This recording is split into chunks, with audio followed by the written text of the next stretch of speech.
ശാന്താകാരം ഭുജഗശയനം പത്മനാഭം സുരേശം വിശ്വാധാരം ഗഗനസദൃശം മേഘവർണം ശുഭാംഗം ലക്ഷ്മീകാന്തം കമലനയനം യോഗിഹൃദ്ധ്യാനഗമ്യം വന്ദേ വിഷ്ണും ഭവഭയഹരം സർവലോകൈകനാഥം.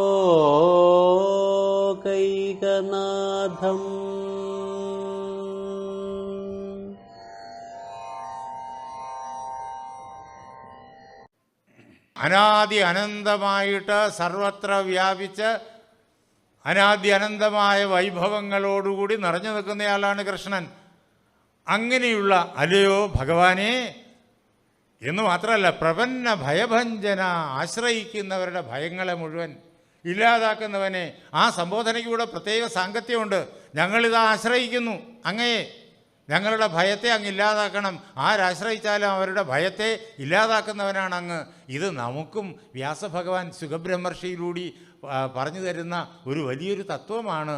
അദ്ദേഹത്തെ ശരണം പ്രാപിച്ചുകൊള്ളൂ, ഏതൊരു ഭയത്തെയും അദ്ദേഹം ഇല്ലാതാക്കി തീർക്കും.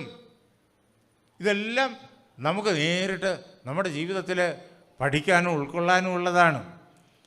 എന്നിട്ട് അദ്ദേഹത്തോട് പറയാണ്, വയം ത്വാം ശരണം യാമോ ഭവഭീത പൃഥഗ്ധിയ. അല്ലയോ ഭഗവാനെ, ഞങ്ങൾ ഭവഭീതന്മാരാണ്, ഭവഭയത്താൽ സംസാര ദുഃഖത്താൽ ആകെ വേദനിക്കുന്നവരാണ്, മരണത്തെ ഓർത്ത് ഭയക്കുകയാണ്, എന്താ അടുത്ത നിമിഷം സംഭവിക്കുമെന്ന് അറിഞ്ഞുകൂടാതെ ഭയക്കുകയാണ്. അങ്ങനെ ക്ലേശിക്കുന്ന ഞങ്ങൾക്ക് ഈ ക്ലേശം വരാനുള്ള കാരണമുണ്ട്. എന്താ കാരണം എന്ന് വെച്ച് കഴിഞ്ഞാൽ ഞങ്ങളുടെ തന്നെ കുഴപ്പം തന്നെ. യഥാർത്ഥത്തിൽ ഞങ്ങളുടെ എല്ലാം ഉള്ളിൽ അങ്ങാണിരിക്കുന്നത്. ഞങ്ങൾ അങ്ങേ മറന്നിട്ട് ഞാൻ വലിയ കേമനാണെന്ന് ഞങ്ങൾ ഓരോരുത്തരും ധരിച്ചു. അങ്ങനെ ധരിച്ചിട്ട് ഞങ്ങൾ അഹങ്കാരം കാണിച്ചു. കാരണം ഞങ്ങൾക്ക് ഓരോരുത്തർക്കും ഉണ്ട് ഓരോ രാജ്യം, വലിയ സൈന്യം, ഈ രാജ്യത്തിൻ്റെ കീഴിൽ ലോകത്തെ മുഴുവൻ കൊണ്ടുവരണം എന്ന് വിചാരിച്ചിട്ട് അങ്ങയെ മറന്ന് ഞങ്ങൾ വേണ്ടാദിനങ്ങളെല്ലാം കാണിച്ചു. അങ്ങനെ അങ്ങയിൽ നിന്ന് വേറെയാണ് ഞങ്ങളെന്നുള്ള ധാരണ മൂലം ഞങ്ങൾക്ക് എന്തു പറ്റി? ഞങ്ങൾക്ക് ഈ വിപത്ത് വന്നു. ഞങ്ങൾ അന്യോന്യം യുദ്ധം ചെയ്തു. ശത്രുവായി കരുതുന്ന രാജാക്കന്മാരുടെ സൈന്യങ്ങളെ മുഴുവൻ സംഹരിച്ചു. അതോടൊപ്പം സ്വന്തം സൈന്യങ്ങളെ കൊലയ്ക്കും കൊടുത്തു. യുദ്ധം നടക്കുമ്പോൾ രണ്ടു വശത്തും ആൾ മരിക്കുകയെ. അങ്ങനെ ഞങ്ങളുടെ ആളുകളെയും കൊലയ്ക്ക് കൊടുത്തു. അങ്ങനെ ദുഷ്ടപ്രകൃതികളാണ് ഞങ്ങൾ. എന്താ? അഹന്ത മൂലം പൃഥഗ്ധീകളാണ് ഞങ്ങൾ. അങ്ങയിൽ നിന്നിട്ട് വേറിട്ട് നിൽക്കുന്നവനാണ് ഞാനെന്നുള്ള വിചാരത്തോടു കൂടിയിട്ട് അഹങ്കരിക്കുന്നവരാണ് ഞങ്ങൾ. അങ്ങനെ പരസ്പരം ശത്രുവായി കരുതി സ്വന്തം ആളുകളെയും മറ്റുള്ള നാട്ടിലെ ആളുകളെയും കൊലയ്ക്ക് കൊടുത്ത് ഞങ്ങൾ തമ്മിൽ സമരം ചെയ്യരുന്നു. അപ്പോഴാണ് കണ്ടത് ഞങ്ങളെക്കാളും ബലവാനായിട്ട് വേറൊരാളുണ്ട് എന്ന്. ആരാ? ജരാസന്ധൻ. അയാൾ വന്ന് ആക്രമിച്ചപ്പോൾ ഞങ്ങൾ ഓരോരുത്തരായിട്ട് ആക്രമിച്ചപ്പോൾ ഞങ്ങൾക്ക് അയാളോടൊന്നും ചെയ്യാൻ പറ്റിയില്ല. അപ്പോൾ ഞാനല്ല ബലശാലിയെന്ന് ഞങ്ങൾ ഓരോരുത്തരും തിരിച്ചറിഞ്ഞു. അല്ലയോ ഭഗവാനെ, സ്വപ്നായിതം നൃപസുഖം പരതന്ത്രമീശ ശശ്വദ്ഭയേന മൃതകേന ധുരം വഹാമ. അല്ലയോ ഭഗവാനെ, ഈ രാജാവിൻ്റെ സിംഹാസനം കിട്ടിക്കഴിഞ്ഞാൽ ഇത് ഈ ലോകത്തിലെ ഏറ്റവും വലിയ നേട്ടമാണ് എന്നൊക്കെയാണ് ഞങ്ങൾ അതുവരെ ജരാസന്ധൻ വന്ന് ഏറ്റുമുട്ടുന്നവരെ ധരിച്ചു വച്ചിരുന്നത്. പക്ഷേ ജരാസന്ധൻ യുദ്ധത്തിൽ തോൽപ്പിച്ച് ഞങ്ങളെ പിടിച്ചു കെട്ടി ഇവിടെ കാരാഗ്രഹത്തിൽ കൊണ്ടിട്ട് ഇങ്ങനെ കഷ്ടപ്പെടുത്തുമ്പോൾ ഞങ്ങൾക്ക് ഉറപ്പായി ഈ നൃപസുഖം ഉണ്ടല്ലോ, രാജാവെന്നുള്ള നിലയിലുള്ളതായ സ്ഥാനമാനങ്ങളും അധികാരവും ഒക്കെ അതൊക്കെ സ്വപ്നം പോലെയാണ്. എന്താ സ്വപ്നത്തിൻ്റെ പ്രത്യേകത? അത് യഥാർത്ഥമാണ്. സ്വപ്നം കണ്ടുകൊണ്ടിരിക്കുമ്പോൾ നമ്മൾ വിചാരിക്കും സ്വപ്നം എല്ലാം സത്യമാണ്. സ്വപ്നത്തിൽ എന്തെല്ലാം കാണും? സന്തോഷിപ്പിക്കുന്നത്, ദുഃഖിപ്പിക്കുന്നത്, ഭയപ്പെടുത്തുന്നത് ഒക്കെ കാണുന്നുണ്ട്. ഇതെല്ലാം സത്യമാണ് നമ്മൾ വിചാരിക്കും. അതിൽ നിന്നിട്ട് സ്വപ്നത്തിൽ നിന്നിട്ട് ഉണരുമ്പോഴാണ് അയ്യോ ഇതൊന്നും ഉണ്ടായിരുന്നില്ലല്ലോ, ഇതൊക്കെ ഇല്ലാത്തത് തൽക്കാലം തോന്നിയതാണല്ലോ എന്ന തിരിച്ചറിവുണ്ടാവുക. അതാണ് സ്വപ്നത്തിൻ്റെ പ്രത്യേകത. സംസാര സ്വപ്ന തുല്യോഹി രാഗദ്വേഷാദി സങ്കുല. ശങ്കരാചാര്യസ്വാമികൾ പ്രകരണ ഗ്രന്ഥങ്ങളിൽ നമുക്ക് പറഞ്ഞു തരികയാണ്, ഈ സംസാരം, ഈ ജീവിതം ഉണ്ടല്ലോ, അത് സ്വപ്ന തുല്യമാണ്. ഈ ജീവിതത്തിൽ നമുക്ക് രാഗവും ദ്വേഷവും കാമവും ക്രോധവും ലോഭവും മോഹവും മതവും മാത്സര്യവും ദമ്പവും അസൂയയും ഒക്കെയുണ്ട്. ഇത് നിറഞ്ഞ മനസ്സുമായിട്ട് ഇതാണ് യാഥാർത്ഥ്യം, ഇതിനപ്പുറത്ത് വേറൊന്നും ഇല്ല എന്ന് പറഞ്ഞിട്ട് കോലാഹലം ഉണ്ടാക്കി നടക്കുകയാണ് നമ്മൾ. പക്ഷേ ഇത് വെറും സ്വപ്നം മാത്രമാണ്. സംസാര സ്വപ്ന തുല്യോഹി സ്വകാലേ സത്യവദ്ഭാതി. സ്വപ്നം കണ്ടുകൊണ്ടിരിക്കുമ്പോൾ അത് യഥാർത്ഥവും തോന്നും. അതാണ് ആനയെ സ്വപ്നത്തിൽ കണ്ടു കാണുമ്പോൾ നമ്മൾ എന്ത് ചെയ്യും? ഭയന്നിട്ട് രക്ഷപ്പെടാൻ വേണ്ടിയിട്ട് ഓടും. എന്താ, അത് സത്യം എന്നുള്ള വിചാരമാണ്. ആന മുന്നിൽ നിൽക്കുന്നു എന്നുള്ള വിചാരമാണ്. അതാണ് സ്വകാലേ, സ്വപ്നം കണ്ടുകൊണ്ടിരിക്കുമ്പോൾ സത്യം തോന്നും. പ്രബോധേ സതി, ഉണരുമ്പോഴേക്കും അസദ്ഭവേത്, അപ്പോൾ അത് അസത്താണ്, ഇല്ലാത്തതായിരുന്നു എന്ന് മനസ്സിലാവും. അങ്ങനെ ഞങ്ങൾക്ക് മനസ്സിലായി, ഞങ്ങൾ ഉണർന്നു. എപ്പോഴാ? ജരാസന്ധൻ വന്ന യുദ്ധത്തിൽ ഞങ്ങളെ അടിച്ച് തകർത്ത് തറയിലിട്ട് വലിച്ചഴിച്ചപ്പോൾ ഞങ്ങൾക്ക് മനസ്സിലായി, ഞങ്ങൾ സ്വപ്നത്തിൽ നിന്ന് ഉണർന്നു. ഈ രാജസുഖം ഒരിക്കലും ശാശ്വതമല്ല, ഇതിൽ അഹങ്കരിക്കാൻ പാടില്ല. അല്ലയോ ഭഗവാനെ, അങ്ങയുടെ പാദങ്ങളാണ് ശാശ്വതം.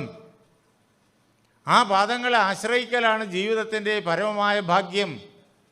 അതുകൊണ്ടാണ് എല്ലാ വിജയങ്ങളും ഉണ്ടാവുക. അതുകൊണ്ട് ഞങ്ങളിതാ അങ്ങേ ശരണം പ്രാപിക്കുകയാണ്. ഞങ്ങൾക്ക് വരാൻ നിവൃത്തിയില്ല. അതുകൊണ്ട് വളരെ രഹസ്യമായിട്ട് ഈ ദൂതനെ ഏൽപ്പിച്ച് അങ്ങോട്ട് അയക്കുകയാണ്.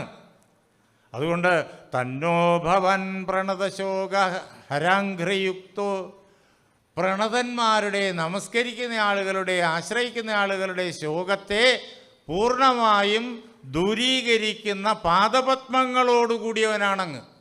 അങ്ങയുടെ പാദത്തെ ധ്യാനിച്ചാൽ മതി, സകല ശോകങ്ങളെയും അങ്ങയുടെ പാദങ്ങൾ ദൂരീകരിക്കും. അതാണ് ആ പാദങ്ങളുടെ പവിത്രത.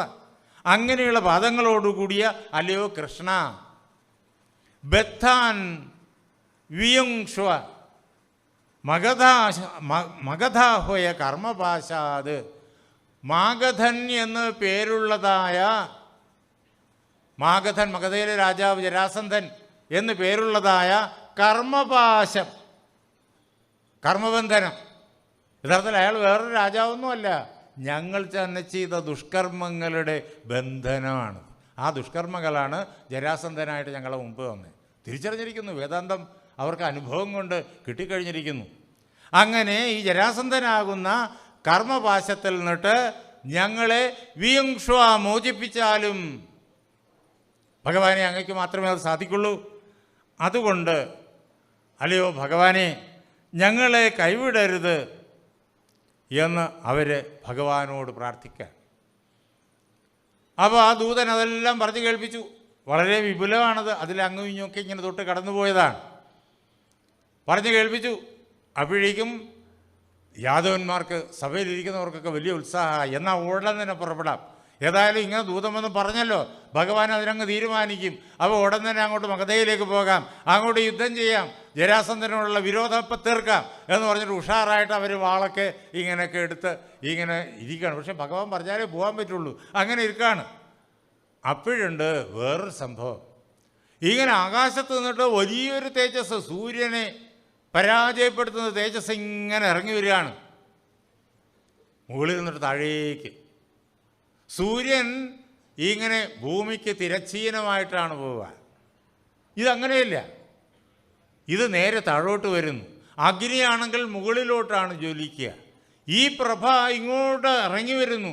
ഇതെന്ത് പ്രഭയാണ് എന്നിങ്ങനെ എല്ലാവരും അത്ഭുതത്തോടുകൂടി നോക്കുകയാണ്. ഭഗവാൻ അറിയാം പ്രഭ എന്താണ് എന്ന്. ആരാ? നാരദൻ വരികയാണ് ഭഗവാന്റെ മുന്നിലേക്ക്. ഭഗവാന്റെ മുന്നിൽ സന്ദേശം എത്തിക്കാൻ വേണ്ടിയിട്ട് വരികയാണ്. ഭഗവാൻ അറിയാം. അങ്ങനെ അദ്ദേഹം ഇങ്ങോട്ട് വരുമ്പോൾ കുറേ കഴിഞ്ഞപ്പോഴത്തേക്കും നാരായണ നാരായണ നാരായണ നാരായണ എന്നുള്ള അദ്ദേഹത്തിൻ്റെ നാദം കേട്ടു, ആ വീണയുടെ ശബ്ദവും കേട്ടു. അത് കഴിഞ്ഞപ്പോൾ ആ രൂപം കാണാം. അദ്ദേഹം ഇങ്ങനെ ഭൂമിയിലേക്ക് ഇറങ്ങി വരുന്നു. എല്ലാവരും എണീറ്റു. ഭഗവാൻ എണീറ്റു. ഭഗവാൻ ഓടിച്ചെന്ന് നാരദൻ്റെ പാദങ്ങളിൽ ദണ്ഡനമസ്കാരം ചെയ്തു. അദ്ദേഹത്തെ യഥായോഗ്യം സൽക്കരിച്ചു, പൂജിച്ചു, കൊണ്ടുവന്ന് അദ്ദേഹത്തെ ഉചിതമായ പീഠത്തിൽ, ആചാര്യനെ ഇരുത്തേണ്ട പീഠത്തിൽ ഇരുത്തി അദ്ദേഹത്തെ സൽക്കരിക്കുകയാണ്. എന്നിട്ട് അദ്ദേഹത്തോട് നമസ്കരിച്ചുകൊണ്ട് ചോദിച്ചു, എല്ലാ ലോകങ്ങളിലും സഞ്ചരിക്കുന്നയാളാണങ്ങ്, ഈ ലോകത്തിലുള്ള എല്ലാവരുടെയും കാര്യങ്ങൾ അങ്ങയ്ക്ക് നന്നായിട്ടറിയാം. എൻ്റെ അടുത്ത ബന്ധുക്കളാണ്, എൻ്റെ അച്ഛൻ്റെ അനന്തരവരാണ് പാണ്ഡവന്മാർ. അവർ ഇപ്പോൾ ഇന്ദ്രപ്രസ്ഥത്തിലാണ്. അവരവിടെ സുഖമായിരിക്കുന്നോ ഇല്ലയോ എന്നൊക്കെ അറിയാനുള്ള ആഗ്രഹം എനിക്കുണ്ട്.